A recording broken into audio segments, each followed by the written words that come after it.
हमारे गुजरात में हुए। दुनिया के लोगों को जप करना पड़ता है, तप करना पड़ता है, अनुष्ठान करने पड़ते हैं, कठोर नियम करने पड़ते हैं, साधना करनी पड़ती है, व्रत करने पड़ते हैं, तब जाकर के ठाकुर जी मिलते हैं। पर नरसिंह मेहता को भगवान ने कह रखा था, तुम केवल केदार राग गाना, हम आ जाएंगे। नरसिंह मेहता केदार राग गाते और ठाकुर जी प्रकट हो जाते।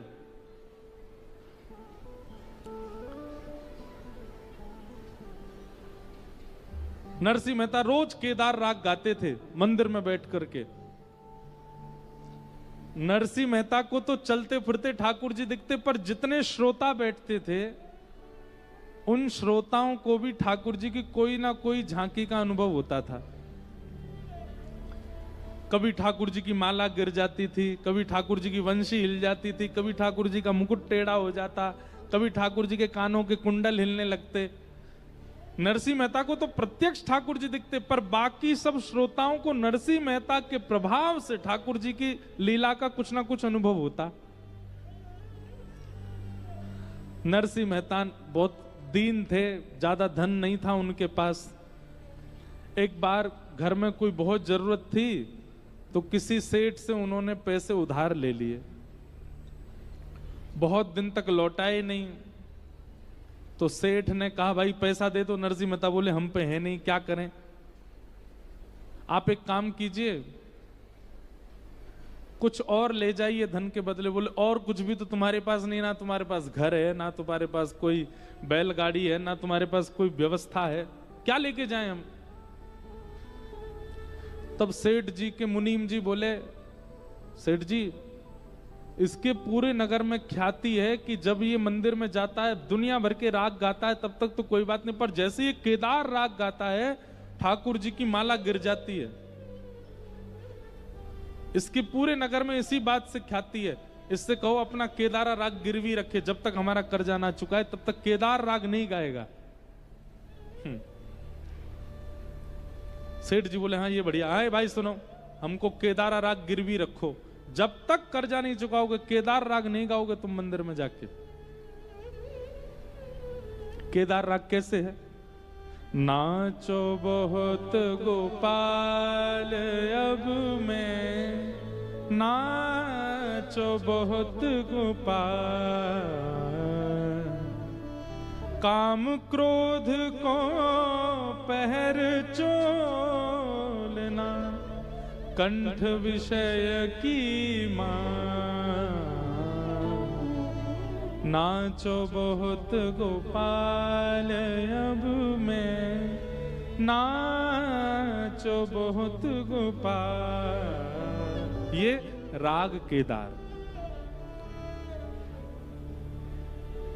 इतने भोले लोग हैं, हमको कई बार लगता है कि और ज्यादा खोल के समझाएं।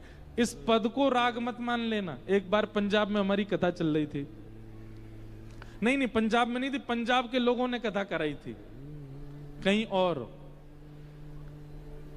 तो हमने ये पद गाया, आंख बंद करके गाने लगा, नाचो बहुत गोपाल अब मैं। सूरदास जी कह रहे हैं, हे ठाकुर जी, मैं बहुत नाच लिया संसार में, कभी पत्नी के पीछे, बच्चों के पीछे, व्यवहार के पीछे, धन के पीछे, ख्याति के पीछे, ऐश्वर्य के, बहुत नाच लिया। अब मेरे इस नृत्य को बंद करो। पद का अर्थ ये है, आंख बंद करके मैं गा रहा था, नाचो बहुत गोपाल अब मैं। जैसे ही मैंने आंख खोल के देखी, सारे श्रोता नाच रहे थे। मैंने धीरे से पूछा, मैंने कहा, आप लोग, ये तो बहुत धीमी ताल में पद गा रहा हूं, आप नाच क्यों रहे हैं? अब महाराज जी तुसी कहते हो ना, नाचो बहुत गोपाल, तो असी, अब मैं पंजाबी नहीं आती, हमने सोचा कि नाचना है इस पद में, इसलिए आप में जय हो। कितने भोले हो आप लोग, बहुत सीधे। तो राग केदार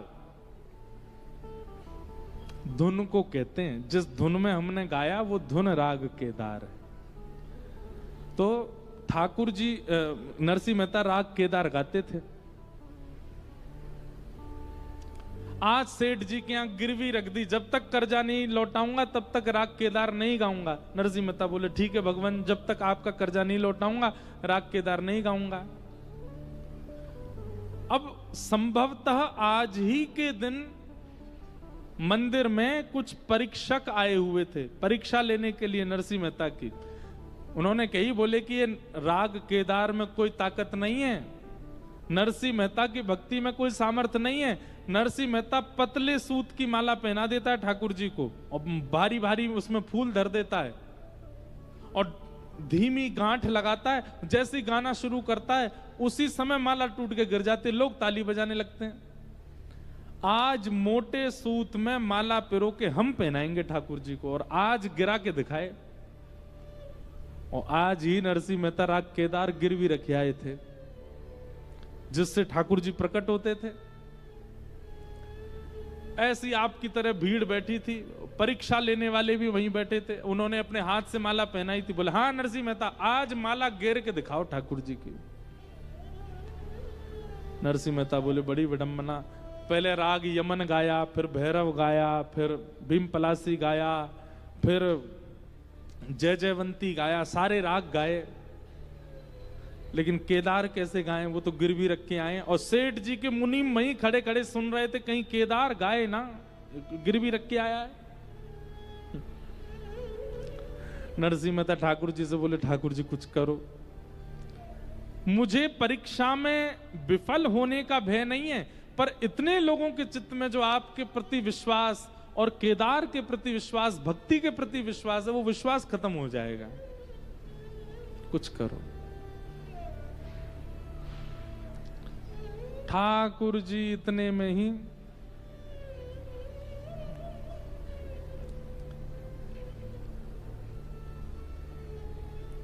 सेठ जी का रूप धारण किया, और सेठ जी का रूप धारण करके पहले तो नरसिंह मेहता का रूप धारण करके सेठ जी के यहां जितना कर्जा था वो सारा कर्जा दे दिया। सेठ जी बोले नरसिंह मेहता कहां से आ गया इतना धन? बोले वो मत पूछो, बस हमारा धन लो, हमारा राग केदार मुक्त करो। ठाकुर जी नरसिंह मेहता बन के गए, सारा धन दे दिया, सेठ जी से लिखवा दिया, राग केदार मुक्त हुआ, हस्ताक्षर कर दो, हस्ताक्षर कर दिए। और फिर सेठ जी का रूप धारण करके नरसिंह मेहता के घर गए और उनकी पत्नी को जाके बोले ये लो आपके पतिदेव ने कर्जा चुका दिया, उन्होंने राग केदार गिरवी रखा था, ये हमने उनका राग मुक्त कर दिया, उनको जाके बता दो। पत्नी दौड़ी दौड़ी गई। यहाँ पे महाराज परीक्षक जो थे वो गुस्सा कर रहे थे नरसिंह मेहता पे, पाखंडी इतने दिन से नाटक ढोंग करता है, ठाकुर जी के गले की माला गिर जाती तेरे राग से, आज क्यों नहीं गिर रही है? इतने में पत्नी दौड़ी दौड़ी आई और नरसिंह मेहता के सामने पर्ची धर दी। पर्ची में लिखा था राग केदार मुक्त हुआ और नीचे सेठ जी के हस्ताक्षर। तुरंत नरसिंह मेहता ने अपनी पेटी पकड़ी और जैसे ही राग केदार गाया, नाचो बहुत गोपाल अब मैं, दूसरा पद गाया, कौन सा? बहुत अनुग्रह कीनो हरि जी तुम, बहुत अनुग्रह कीनो। जैसे ही केदार गाना प्रारंभ किया, हजारों की तादाद में लोग बैठे थे, परीक्षक सामने बैठे थे, और ठाकुर जी की गले की माला अपने आप टूट करके नीचे गिर गई। कानों के कुंडल हिलने लगे, गले की मालाएं चमकने लगी, मुकुट टेढ़ा मेढ़ा होने लगा, सबको प्रत्यक्ष दर्शन हो गया। सबने नरसिंह मेहता को प्रणाम किया, बोले अरे भैया हमको तो तुम्हारी भक्ति पर संशय था। नरसिंह मेहता अलग सोच में चले गए, बोले तुम सब बोलते रहो, पर मेरा कर्जा चुका के कौन आया है? ये राग मुक्त कैसे हुआ?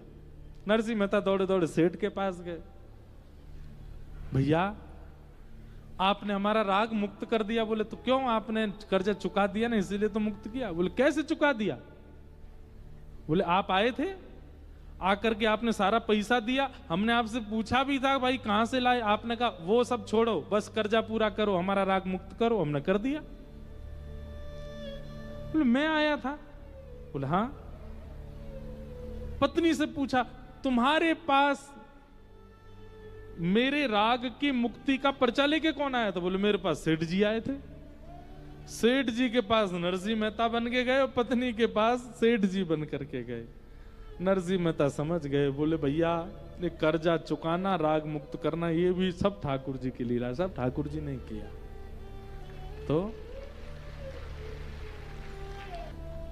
नरसिंह का एक तारा कैसे, एक तारा बजाते थे नरसिंह मेहता, जगतपति को भाया। ठाकुर जी उससे भागे, क्यों? क्योंकि इस भागवत रस को पिया है नरसिंह मेहता ने। नामदेव जी ने इस भागवत रस को पिया है, मीराबाई ने इस भागवत रस को पिया है। हम लोग सुनते हैं, इसलिए हमसे रीझ नहीं रहे ठाकुर जी। हम भक्ति करते हैं, हम सेवा करते हैं, हम प्रसाद बनाते हैं, हम श्रृंगार करते हैं, फिर भी हमको कोई अनुभव नहीं होता। क्यों?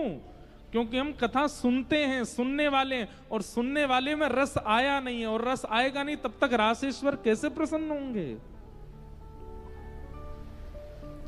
रासेश्वर की प्रसन्नता के लिए तो रस चित्त में आना चाहिए, और रस चित्त में तब आएगा जब कथा सुनो ना, पियो। पिबत भागवतम रसमालयम मुहुरहो रसिका भुवि भावुका। कथा सुननी नहीं है, पीनी है। और पीने का मतलब सुनते ही कर्तव्य में आना, सुनते ही कर्म में आना, सुनते ही क्रिया में आना। व्यास जी की वाणी, उसको कहते हैं पीना। 88,000 सौनकादि ऋषि नैमिषारण्य क्षेत्र में बैठे थे, और सबने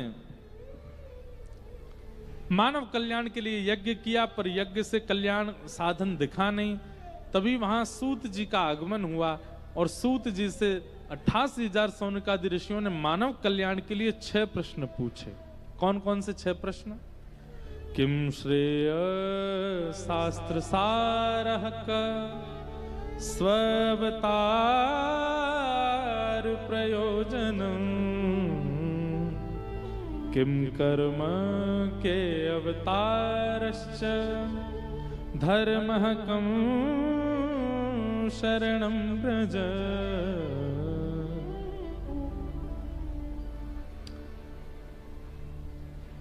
किम श्रेय, पहला प्रश्न क्या है? ठाकुर जी के अवतार का श्रेय किसको जाता है? भक्तों को कि राक्षसों को? ठाकुर जी किसके लिए आए थे? रावण के लिए आए कि सबरी के लिए आए? बताओ।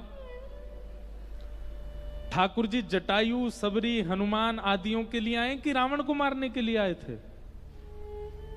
अभी तो यहां कथा में बैठे हो इसलिए सब लोग बोल देते हो हाँ सबरी के लिए आए,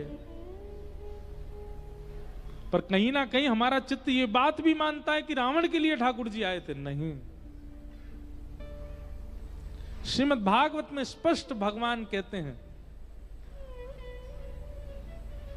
कुंती स्तुति में, तथा परमहंसानाम, मैं परमहंसों के लिए, मैं भक्तों के लिए, मैं वैष्णवों के लिए आया हूं।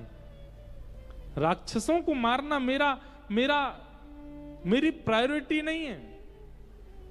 वाल्मीकि रामायण में भगवान श्री राम कहते हैं अगर मैं चाह जाऊं तो रावण जैसे जन्म ही नहीं लेंगे, उनको मारने के लिए आऊंगा क्या मैं अगर चाह जाऊं तो कुंभकर्ण वहीं बैठा बैठा मर जाएगा, पर मेरे चाहने से सबरी की प्यास नहीं बुझेगी, मेरे चाहने से जटायु को सुख नहीं मिलेगा। वैकुंठ में बैठे बैठे ठाकुर जी चाह लें कि सबरी प्रसन्न हो जाए, नहीं, ठाकुर जी को आना पड़ेगा। मेरे झोंपड़ी के भाग आज खुल जाएंगे, राम आएंगे। झोंपड़ी में आना पड़ेगा ठाकुर जी को। वैकुंठ में बैठे बैठे ठाकुर जी सोच लें हाँ सबरी प्रसन्न हो जा, नहीं होगा काम। अच्छा, हम लोग भी ऐसे ही हैं, हमको लगता है कि यहीं बैठे बैठे ठाकुर जी वहीं से ही प्रसन्न हो जाओ। नहीं, आना पड़ेगा, ऊना आना पड़ेगा, हमारे घर आना पड़ेगा, तब हमको संतुष्टि होगी। ऐसी जिद चित्त में लाओ, वृंदावन बिहारी लाल आप वृंदावन बैठे बैठे हम पे प्रसन्न हो रहे, उससे काम नहीं चलेगा। यहां आइए, हमसे मिलिए, आकर के बुलाना पड़ेगा। हिमाचल में भी कई कृष्ण मंदिर हैं। एक मनाली की तरफ जब जाते हैं तो वहां मंडी से आगे मनाली के बीच में श्री पेहरदास जी का एक स्थान है, भक्तमाल में कथा आती है। वहीं पर एक कृष्ण मंदिर भी है और वहां भी किसी भक्त की कामना से ठाकुर जी पधारे। हिमाचल में पर्वतों में कई कृष्ण मंदिर हैं, कई कृष्ण प्रेमियों के लिए ठाकुर जी आए हैं। हिमाचल में भी आए हैं। ऊना आए कि नहीं पता नहीं। अब ऊना नहीं आए तो आप लोग बुलाओ ठाकुर जी को, वहीं से संतुष्टि मत हो जाओ, ओ बिहारी जी वृंदावन से आनंद कराते रहो। नहीं नहीं नहीं, हम आते रहेंगे। अरे अब आप आइए, हम तो बहुत आ लिए आपके पास। मंदिर में रहते हो भगवान, कभी बाहर भी आया जाया करो। मैं रोज तेरे दर आता हूँ, कभी तुम भी मेरे घर आया करो। मंदिर में रहते हो, हमेशा मंदिर में ही बैठे रहते हो, कभी आइए हमारे यहां भी। तो ठाकुर जी के अवतार का श्रेय राक्षसों को नहीं जाता है, हमको जाता है, भक्तों को जाता है, वैष्णवों को जाता है। दूसरा प्रश्न क्या है? शास्त्रों का सार क्या है? हमारे हिंदू वैदिक सनातन धर्म में जितने भी शास्त्र हैं, सब शास्त्रों का सार हैं। श्रीमद् भागवतम शास्त्रम सारम सारम समुद्वितम, सबका सार विद्यमान है भागवत जी में। इसलिए सबको पढ़ो, सबको सुनो, पर मानो भागवत जी की। सार भागवत है। और ये बात मैं नहीं कह रहा, स्वयं वेद व्यास जी एकादश स्कंद में कहते हैं कि हमने लिखा सब कुछ है, पर मानो भागवत जी को। और स्व अवतार प्रयोजनम, भगवान के अवतार का प्रयोजन क्या है? ठाकुर जी के अवतार का कारण क्या है? प्रेम लक्षणा भक्ति की स्थापना, अपने अपने वैष्णवों के लिए प्रेम स्थापित करना, यह ठाकुर जी का उद्देश्य है, प्रयोजन है। किम कर्म, भगवान का कर्म क्या है? जो सब कर्मों से परे हैं वह भी कर्म के बंधन में हैं? नहीं, वो कर्म से परे हैं। ठाकुर जी का कर्म क्या है? धर्म व्यवस्थित करना, धर्म स्थापित करना। के अवतारश्च, भगवान के अवतार कितने हैं? बोले अनंत हैं। 1 2 10 24 नहीं है, अनंत अवतार हैं ठाकुर जी के। और अंतिम प्रश्न, धर्म कम शरणम गतः, भगवान के जाने के बाद धर्म किसकी शरण में गया? तो अंतिम प्रश्न का उत्तर क्या है? ठाकुर जी के जाने के बाद धर्म किसकी शरण में है? मेरी और आपकी शरण में।